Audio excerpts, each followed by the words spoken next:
Welcome, everyone, to the Apex Sunday podcast. I'm your host, Rob Ross, and my co-host is John Dowsett. We're a couple of petrol heads and Formula One fans.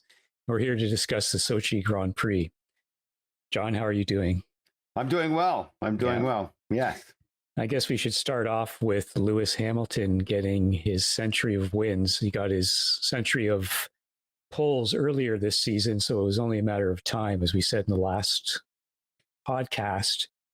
So we have Lewis with 100 wins from 281 starts. And if we look at the top list of race wins, we've got 91 for Schumacher and 53 for Vettel, 51 for Prost, Senna with 41, Alonso with 32, Mansell with 31, Stewart 27, Clark 25, Lauda 25, and Fangio 24. And beside that, you can see how many races it took them to achieve all those wins.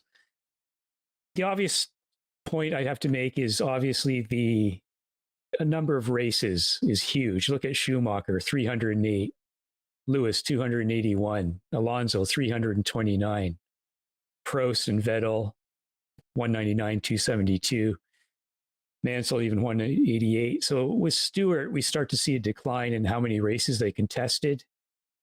Stewart, Clark, Lauda, he was up there, isn't he? And then we have Fangio with only 51. So in terms of percentage, obviously Fangio is the winningest driver with 24 wins from 51 races. I don't want to be a killjoy with this, but this is like baseball to me. Right. And all the stats. And I can't say anything other than those numbers are meaningless to me.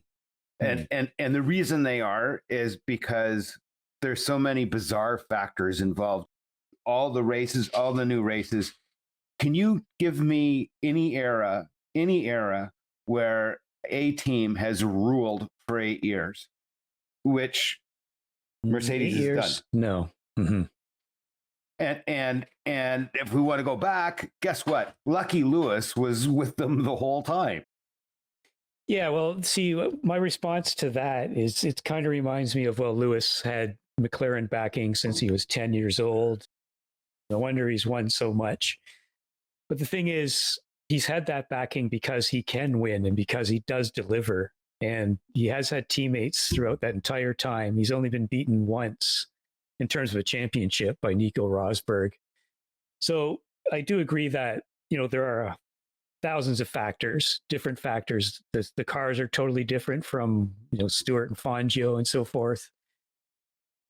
The circuits are different. The tires are different. So many differences, right?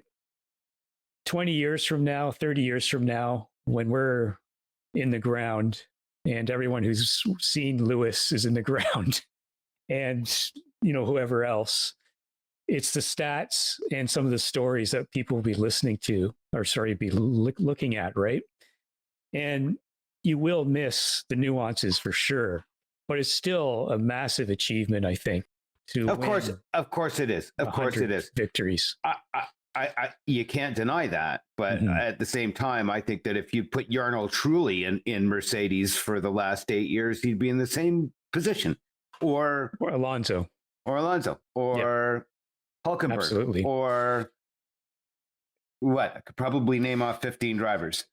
So that brings up the point of, how do the drivers get to where they end up being in their career? And Lewis has done spectacularly well.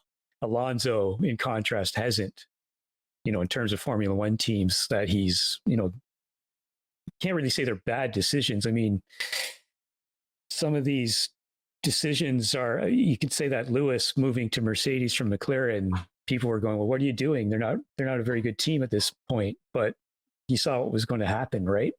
Mm-hmm. So, he went there.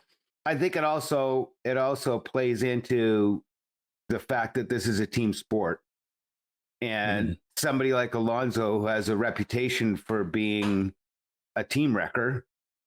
Yep. There you go. He's made his own future. And look at Sebastian Vettel, right? He had 4 championships with Red Bull. Like Alonso, he went to Ferrari looking for championships with Ferrari. None of them happened. No. And we can't say that Vettel wouldn't have more championships if he had stayed at Red Bull or if he had went somewhere else, right? So yeah, these are all factors, but Lewis is the only guy with a century of poles and a century of wins, and I'm just extremely impressed by him. It's and Fangio's the only guy that has a 50% success rate. Yeah, exactly. and with different cars. It wasn't just with one car. Right. Was he lucky in that he went from the top car to the top car? Yeah, there's a little bit of that. But sure. You know what? That's pretty spectacular. That number of 100, will it fall one day? Well, nobody thought that Michael Schumacher's records would fall, and one by one, they've all gone by the wayside with Lewis just decimating the record book. Yep. Yeah, that's 7 championships. People thought like Fangio's 5 stood for a very long time. Yes. And Prost got to 4, then Schumacher got to 5, and then to 7. And then people thought it'll be a very, very long time. But here we are a few years later. And I think Jackie Stewart could have hit that 5 or 7 number had he not lost Francois Sever and just been completely destroyed. Maybe not. Who knows? I mean, he said it for sure. He said halfway through that season he knew he was going to retire. Right.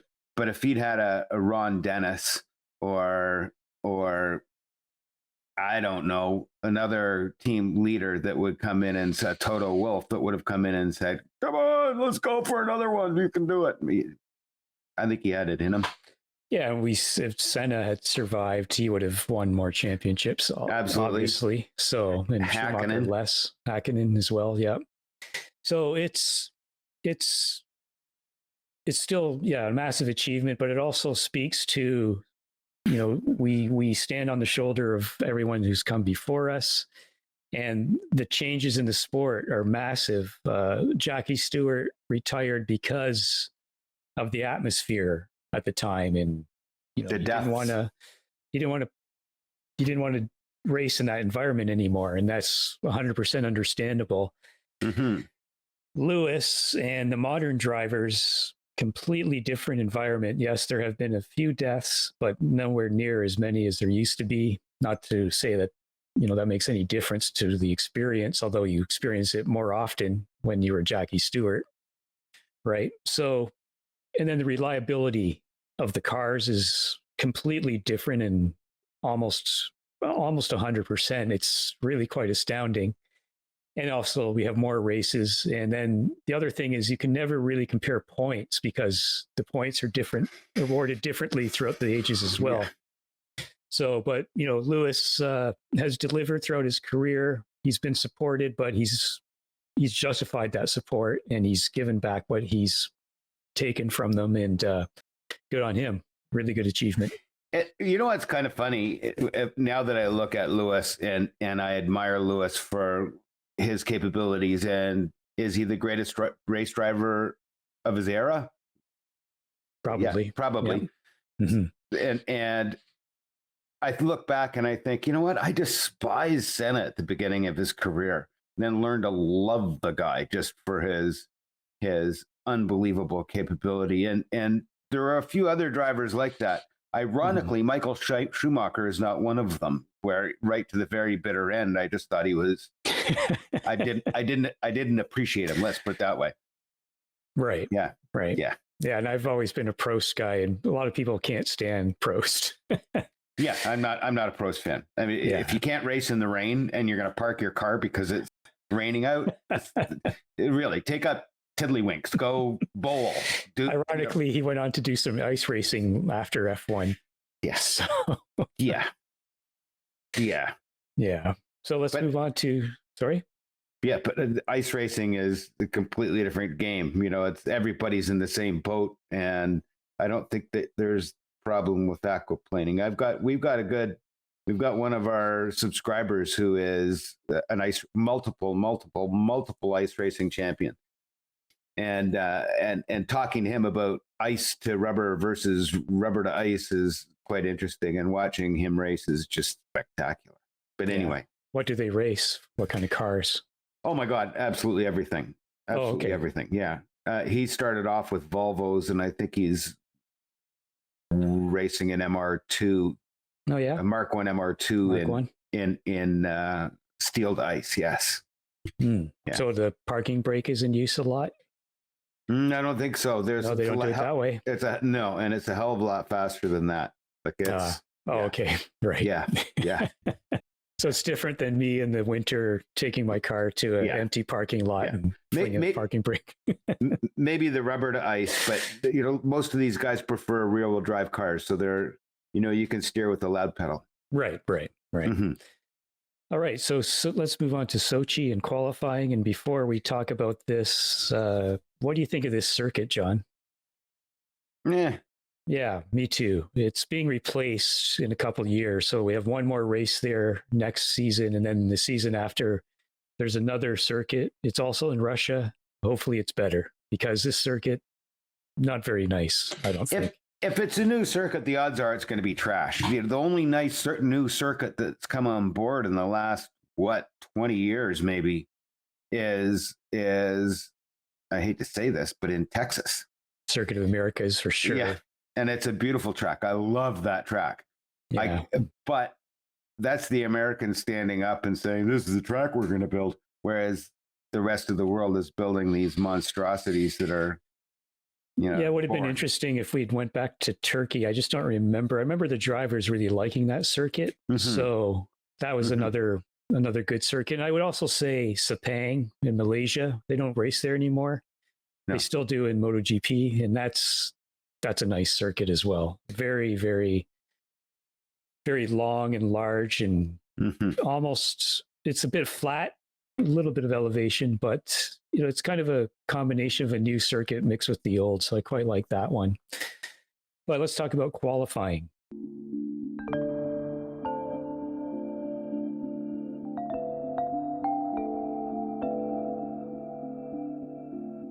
Qualifying, I thought, was kind of interesting because it started in the wet, and that always makes for some interesting, situations. And Giovinazzi didn't do too well this race or this qualifying session. The biggest thing in Q1 that I noticed is that Alonso went out he was the only one who went out on wets instead of intermediates. Mm-hmm. He was 11 seconds off the pace. So he switches to inters and goes 1.5 seconds off pole. Yes. So quite a, tires, the intermediates and wets, that's quite a drastic difference between even those type of wet tires. So pretty interesting. And then both Williams made it into Q2, and Mick Schumacher clinches the qualifying battle with Mazepin in Q1. Imagine that. Yeah, no surprise to anyone. You know what? It was, for me, encapsulating the whole qualifying, it was better than the race for me. It was phenomenal because the way the track was getting faster and faster and faster. It was almost like watching a track rubber in that was a virgin track. That wasn't the case, but as it dried out, it got so much faster. You looked at it and think, my God, if Mazepin had been in the last in Q3 and he was the last one out, there was a very good chance he could have been on pole. It was that like all over the map. It was wonderful. Right. Yeah. And that's why people would never go for single lap qualifying ever again, because if you start in the rain, you're at the back and so forth. So it also spoke again to what we talked about last time, which is banking a fast lap early. And that's what hurt Lewis. Right. Yeah. And, leaving it to the last moment and then spinning. Mm-hmm. What? We just said he's the best racer of his era. And what does he do? He spins in qualifying. He doesn't do that.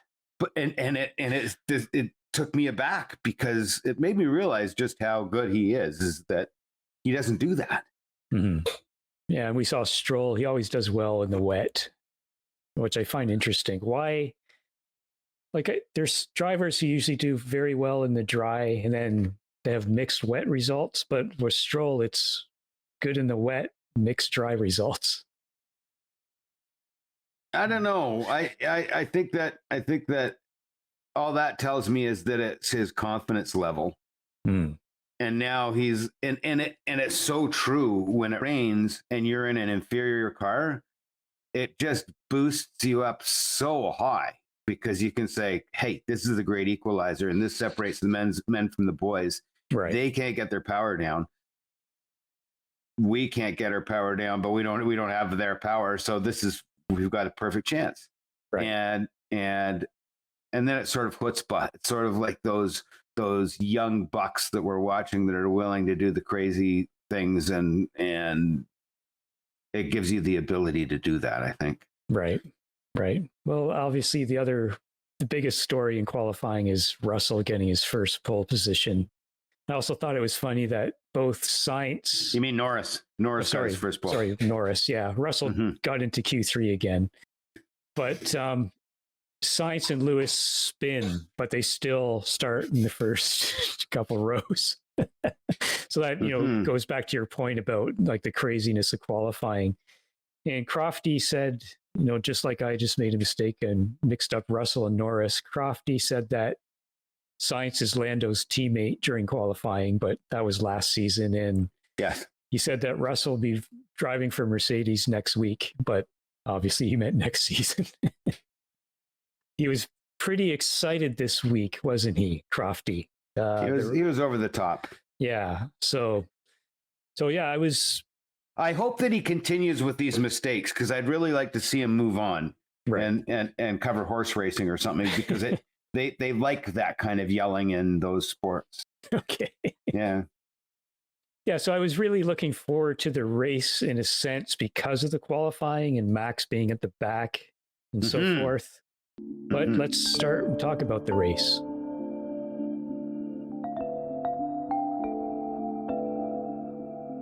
It was a great race. It was a great race. Still, I like the qualifying better, but it was a great race. It had everything. I laughed, I cried. And Crofty yelling, like, the beginning, he just could not stop. And I'm thinking, like, calm down. Like, it's just normal racing here. It's not, the most exciting thing you've ever seen. Right. So, yeah. But I guess the biggest story about the race is obviously Norris and the decision that he made. And what can you say about that decision? It's easy to say in hindsight. I would have done the same thing. Yeah. There's three laps left. And you know what? I've only got 3 laps. My God, nobody's going to catch me in 3 laps. Take the gamble. And if he'd managed to hold off a little bit on his back off just a little bit more than he did, maybe, I don't know. He slid off the track, and I don't know if you had the same sort of awe as I did watching him slide off the track, but there was zero control. It was just he was aquaplaning, and then next thing you know, he's sliding, and there's nothing he could do. No. And he was going at just in a ridiculously slow speed when he did that too. Yeah. My heart goes out to him. That's all. Yeah, it reminds me a little bit of Leclerc in Monaco deciding with Ferrari not to change the engine just in case, and then right, they paid for it. But in that situation, you gamble, and when you gamble, you either win or lose, and you can't. If you gamble all the time and you lose all the time, then you've got an issue. Initially, but it's not the case here. So. Initially, I thought there's the prime example of the old horse winning in Lewis, because he religiously listens to his team.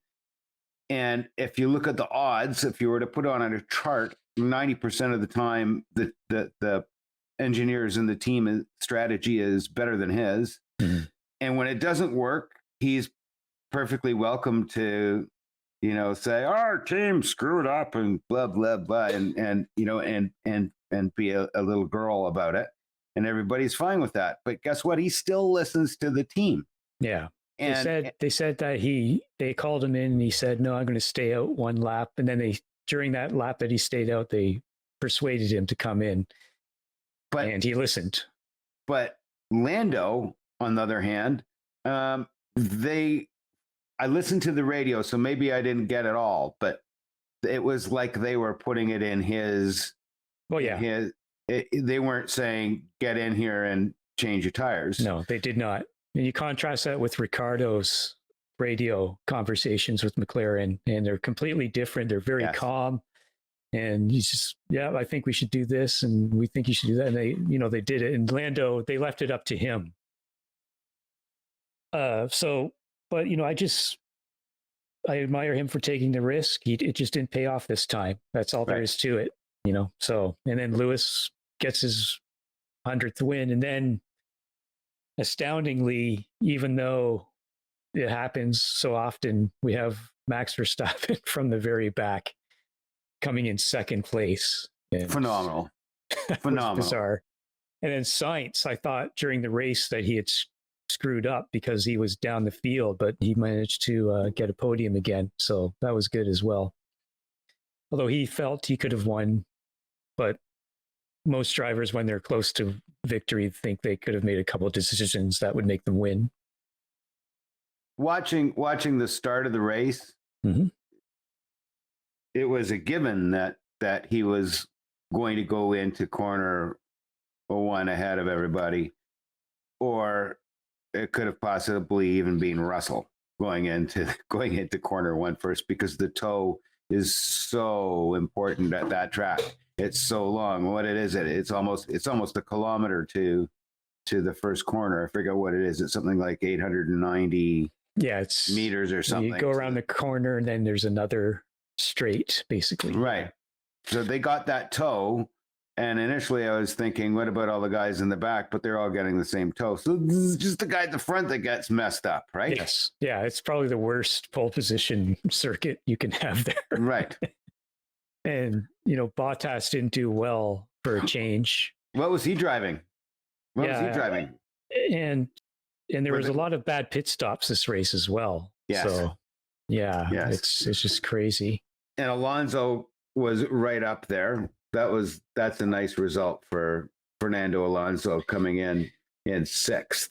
Yeah, and Kimi 8th on his return from COVID. Yeah. So that was good. Perez 9th. Not very good there. Russell does well to score a point.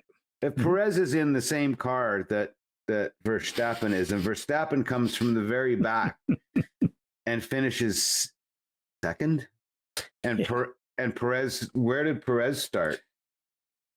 I can't recall, but higher than last. Not well. And Perez started 9th. So he started 9th and finished 9th. I guess Max is happy they signed him for another year. Yes. But he's not going to do a very good job at holding off his competitors. Anyway. Especially Russell, right? If Russell does well with the Mercedes and gets in tune with it quickly, then Sergio's going to have to step up his game. It's a given he will. Look what he did when he hopped in it for one race. Yes. But, the new formula and all that. So right. We'll see. Yes. All right. So Lewis, it was good seeing Lewis win. I have to say it. I would have loved to have seen Lando up there, but we've got really a championship now between two guys, and to watch Verstappen come roaring up through the way he did, and then the fluke at the end that he should have finished 7th, 6th or 7th. Right.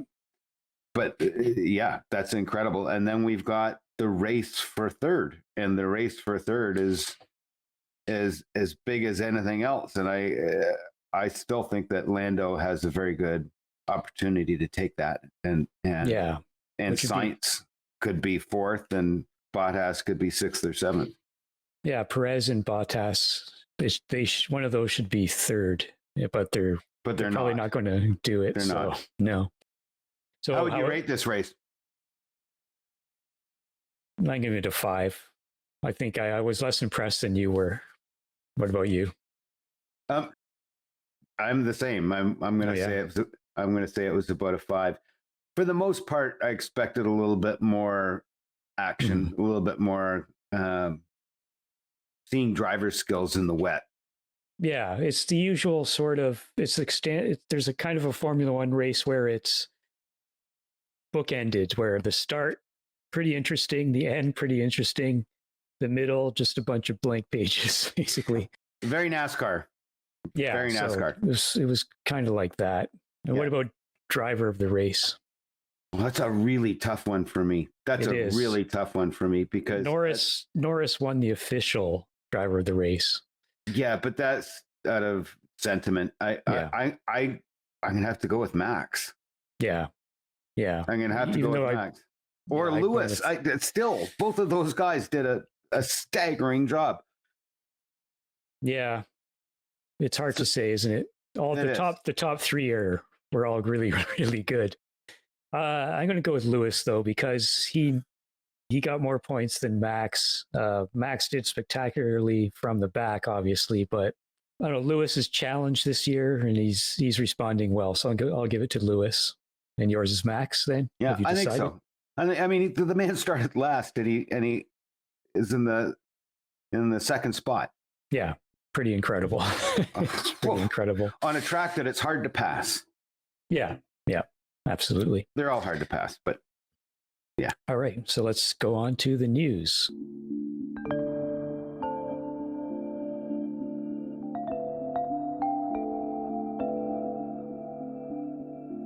Well, for the news, we have Martin Whitmarsh to Aston Martin.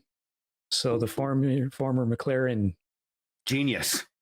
Yeah, so Aston Martin looks to be, Stroll seems to be investing very much in it and wants it to be a top team.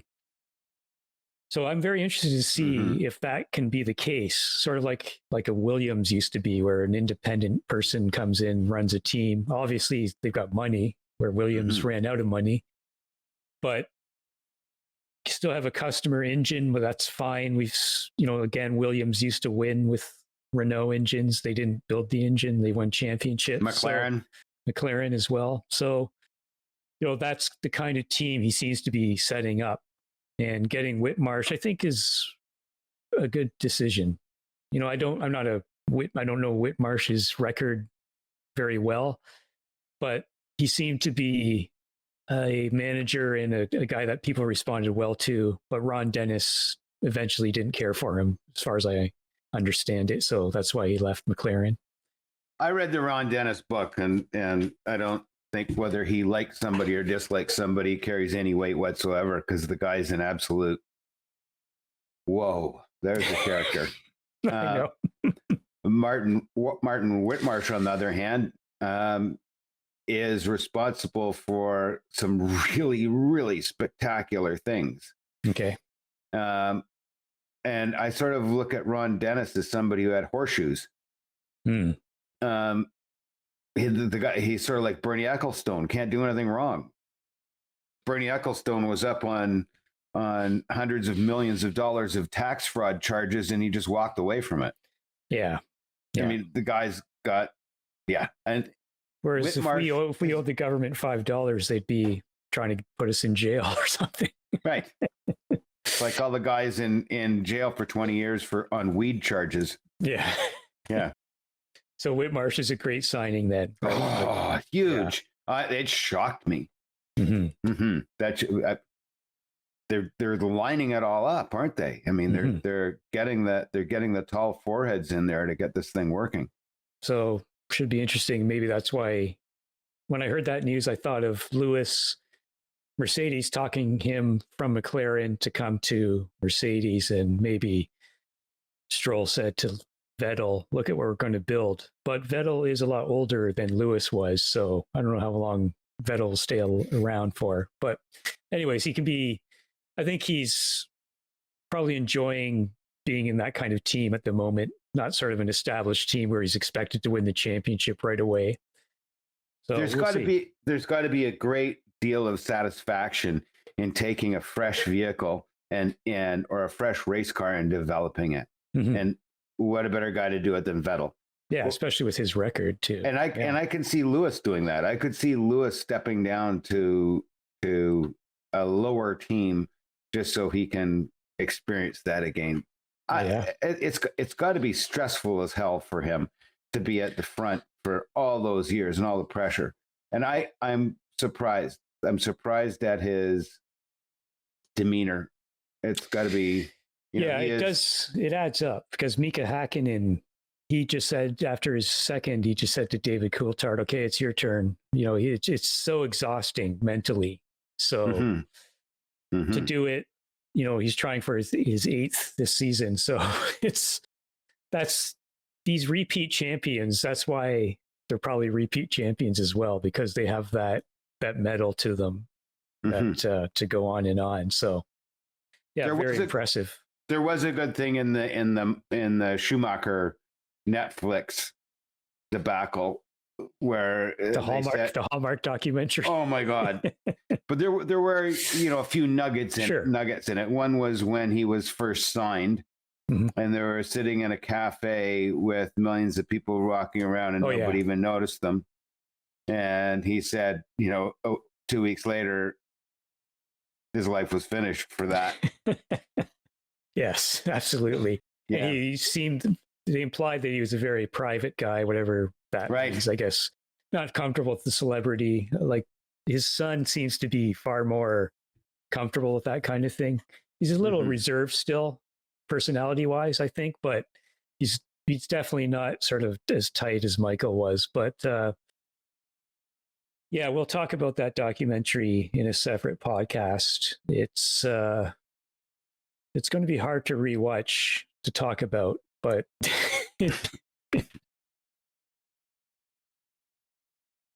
we'll talk soon. Yes. See you later, John. Thanks, Rob. And don't forget to click, share, and what else? Subscribe, like, share, hit the bell, hit the like stuff, all that stuff. I do. And come back again. I have found that when I am watching other YouTube videos, I'm more like you just take it for granted, all the effort and so forth. But now I'm like, oh yeah, I've got to like this because I got some valuable information. I enjoyed this video. So, it's unfortunate the way Google doesn't work on views only. You have to click the like. So there you go. Yes. All right. Thanks, talk Rob. to you soon. Bye-bye. Ciao, man. Bye-bye.